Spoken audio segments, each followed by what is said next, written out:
On the 20th of July 2023, the Government of India announced a ban on rice exports, citing the double-digit inflation figures in cereals in India. But that's a myth that needs to be busted.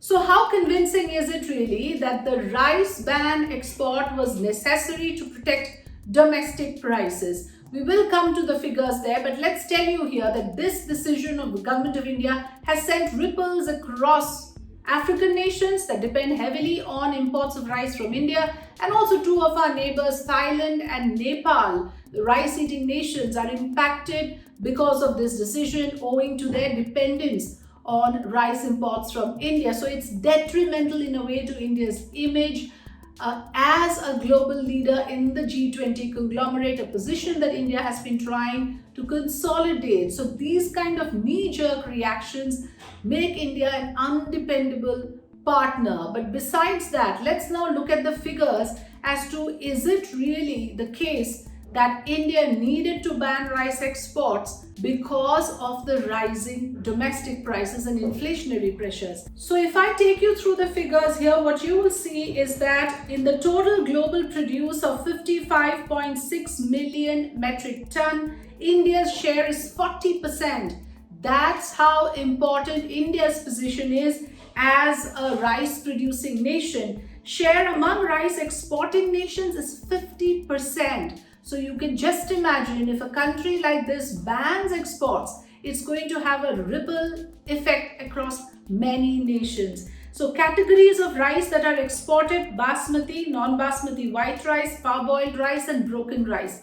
These are the categories that are export material for the country. Of course, it earns us revenue. So that's another question being raised, that when there is substantial amount of revenue coming from rice exports, why is that being compromised with? What is the economics behind it? If we look at the rice stocks with the Food Corporation of India, you will find that as of 1st of July 2023, 40.95 million metric ton is the rice stock available with the country, whereas the buffer norm is 13.5 million metric ton. So we have enough reserves. So the concern around a spike in demand with a crisis in supply is also not there. Why then the rice export ban?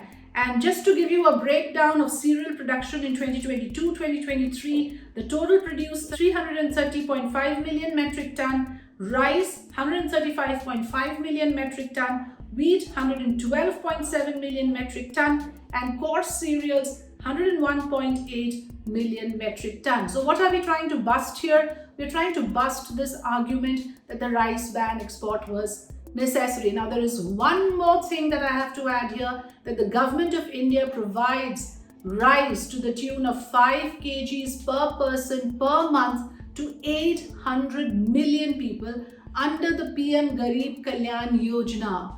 Was this done then to protect that particular scheme? Because that is very integral to the BJP's promise to India's poor. But is the economics done right is the big question. Thanks for watching. Busted.